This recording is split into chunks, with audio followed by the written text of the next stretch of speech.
কয়টা? প্রথম নম্বর লাভ, মানুষের কাজদান কবজ করার সময় কি পরিমাণ কষ্ট হয়। নবীজি বলেন যারা শহীদ হয়ে যায় এদের কষ্টের পরিমাণ হলো এই পরিমাণ, যেমন একটা পিপিলিকায় বড় একজন মানুষকে যদি কামড় দেয় যে পরিমাণ কষ্ট হয়, শহীদের জান কবজ করার সময় একটা পিঁপড়ায় কামড় দেওয়ার সময় কষ্ট হয় না। দুই নম্বর লাভ হলো যারা শহীদ হয়, যে কোন মানুষের গুনাহ মাফ হবে কিনা গ্যারান্টি নাই, কিন্তু আমার পয়গম্বর বলেন শহীদ যারা হয়ে যায় দেহের যে রক্ত আছে, দেহের যে প্রাণ আছে, এটা জমিনে পড়ার আগে আগে আল্লাহ রাব্বুল আলামিন ওই শহীদের জিন্দেগির সকল গুনাহগুলো মাফ করে দেয়। তিন নম্বর আমার পয়গম্বর বলেন এদেরকে নতুন কাপড় দিতে হয় না, দেওয়া লাগে না, গোসল লাগে না, নতুন কাপড় পরিধান করাই মানা, শুধু জানাজা এরপরে এদেরকে দাফন করা হয়।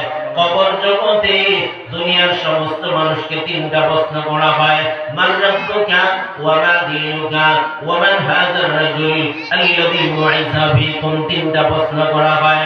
শুধুমাত্র শহীদ এদেরকে দাফন করানোর পরে এই তিনটা প্রশ্ন নাই, মুনকার নাকির এদের কবরে আসে না। মহান রব্বুল আলামিন প্রশ্ন ছাড়া জবাব ছাড়া এদের কবরটাকে জান্নাতের টুকরা বানায়া দেয়। শামসুদ্দিন ইরানী বললেন আমি শহীদ হয়ে যাই, কিছু সুবিধা নাই, এই তো আমার জীবনের সবচেয়ে বড় আশা। আয় রব্বুল আলামিন, আজকে যেহেতু সুযোগ পাইলাম ইসলাম ধর্ম কাকে বলা হয় ওই বান্দাকে বোঝানোর জন্য যেহেতু সুযোগ পাইলাম, আয় আল্লাহ আমাকে এমন একটা তৌফিক দাও না। এই জন্য যারা বিজ্ঞ আলিম, বড় বড় আলিম, এমনি বড় আলিম, কোরআনের সব বিষয়ে পারদর্শী, তারপরেও বয়ানে ওঠার আগে, জুমার বয়ান দেওয়ার আগে 2 রাকাত সালাতুল হাজত নামাজ পড়িয়া রব্বুল আলামিনের দরবারে দোয়া করেন, মালিক আয় আল্লাহ বয়ান করা কোনো বিষয় নয়, কিন্তু আমার জবান থেকে এমন কিছু কথা তুমি বাহির করিয়া দিয়েন রে মাওলা, যে মানুষগুলি বয়ান শোনার জন্য আসে, জুমার নামাজ পড়ার জন্য আসে, এই মানুষের যেন হেদায়েত হয়ে যায় এমন কিছু তৌফিক আমাকে দান করেন। এই জন্য এই ধরনের বুজুর্গ বয়ানে ওঠার পরে, জুমার খুতবা দেওয়ার পর মানুষের দিনটা নরম হয়ে যায়, সুন্দর সুন্দর কথা বাহির হয়ে যায়। এমনকি এমন যুবক আছে গো, এই বয়ান শোনার পর পরই সাথে সাথে তোমরা করে, আয় আল্লাহ এই বড় আলিমের বয়ান শোনার পরে আমার দিনটা নরম হয়ে গেল, আমি ওয়াদা করলাম আর জীবনে গুনাহ করব না। এই জন্য রব্বুল আলামিন ওই দুয়ার কারণে এই সমস্ত আলিমের জবান থেকে মহান আল্লাহর কুদরতের পক্ষ থেকে হক নাযিল হয়। শামসুদ্দিন ইরানী রাহমাতুল্লাহি আলাইহি আল্লাহ তাআলার দরবারে দোয়া করলেন, মালিক আয় আল্লাহ কিছুক্ষণ পরে আমার ফাঁসি হয়ে যাবে, এটি আমার জীবনের আশা, অসুবিধা নাই, কিন্তু আপনার কাছে দোয়া করি মালিক আয় আল্লাহ এই মুহূর্তে আমি ওই বান্দাকে বুঝাবো ইসলাম ধর্ম কাকে বলা হয়, এমন কিছু শব্দ আমার জবান থেকে আপনি জারি কইরা দিয়েন রে মালিক।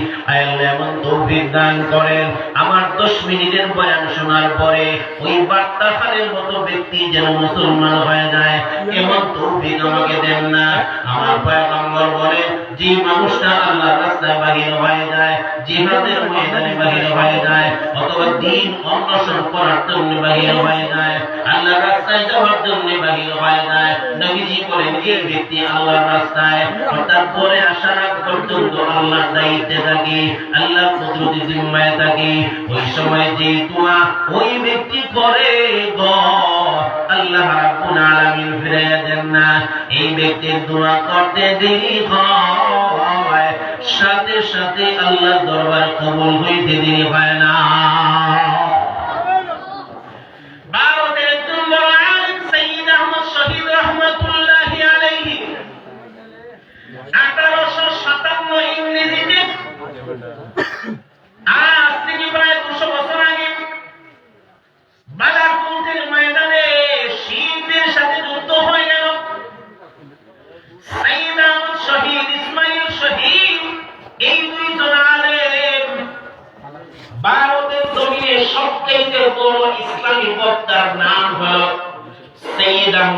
সৈয়দ ইসমাইল শহীদ রহমাতুল্লাহি আলাইহি এত বড় আলেম একটা কিতাব মাত্র লিখছিলেন।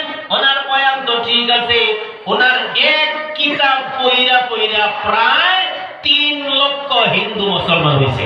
সুবহানাল্লাহ। ওনার ছাত্র ছিলেন আতাউল্লাহ শাহ বুখারী, সুবহানাল্লাহ। এশার পরে বয়ান করতেছেন, হিন্দু বেচারার বাসা আজির পাশে হিন্দু ভাইয়ের আমার গরু বাছুর বেশি লালন পালন করেন, তো হিন্দু এশার পর গরু লেদাইছে, লেদানি তো বুঝেন কি করছে, আর কি পায়খানা করছে, লেদাইছে, তো বালতির মধ্যে লেদা নিয়া উনি দূরে নিয়ে নিক্ষেপ করবেন, বালতি ওনার হাতে। সৈয়দ ইসমাইল আতাউল্লাহ শাহ বুখারী বয়ান করতেছেন এই মাহফিলে, আর উনি ডান দিকে যাইতেছেন। মাঝখানে আসার পরে হিন্দু বেচারার মনে আইলো, সারা জীবন আতাউল্লাহর নাম শুনছি, জীবনে বয়ান শুনি না, আর শুনছি ওনার বয়ান বড় সুন্দর। আচ্ছা আমি হিন্দু ধর্মের হলে অসুবিধাটা কি? 5 মিনিট বয়ান শুনে তো অসুবিধা নাই না? গুনাহ আছে? তার তো আর গুনাহ নাই। তারা গানে গেলে তো আমার গুনাহ আছে, কিন্তু আমরা ওয়াজে যদি তারা আসে গুনাহ আছে না? এটা তারা মন গড়া ধর্মের মতো গুনাহ আছে, আসলে তো গুনাহ নাই। এই বেচারা বালতি নিয়ে, বালতি ডান হাতে আছে, আর আতাউল্লাহ শাহ বুখারী বয়ান শুনতেছে। এই বালতি হাতে আছে, একটু দূরে নিয়ে বালতি ময়লাটা নিক্ষেপ করে বয়ান শুনতেছে, বালতি হাতে আছে। এই শোনা অবস্থায় একটু পরে শুনে ডান দিকে না বাম দিকে কোথায় জানি আযান হইতেছে। বোঝার আগে একবার জোরে বলেন সুবহানাল্লাহ। হিন্দু ভাইরা বলতেছে এই মাত্র এশার আযান হইল, আমার কোন থেকে আযান হয়? মুসলমানদের খাইয়া দেয়া কাজ নাই, একটু ভরপুরে আযান। এখন গড়ে ঢোকার সময় থেকে আসমানের দিকে ফর হয়ে যাইতেছে, পরিষ্কার হয়ে যাইতেছে। কি ব্যাপার, এত তাড়াতাড়ি পরিষ্কার কেন হইল? রাত্রে কোন দিকে গেল? গড়ে দুইটা গড়ের দিকে তাকায় দেখে এই মাত্র ফজরের আযান পড়ছে। সুবহানাল্লাহ। আতাউল্লাহ শাহ বুখারীর বয়ান এশারের পরে শুরু হইছে, ফজরের সময় হয়ে গেছে, হিন্দু বেচারার খবর নাই, বালতি এখনো হাতে আছে, বসে নাই দাঁড়ায়া। এরপরে হিন্দু বেচারা মনে মনে বলে যে আমি তো মাত্র বয়ান শোনার জন্য বসলাম, 5 মিনিটের কথা বলে বসলাম, কিন্তু সময় তো সারা রাত্রে চলে গেছে, আমি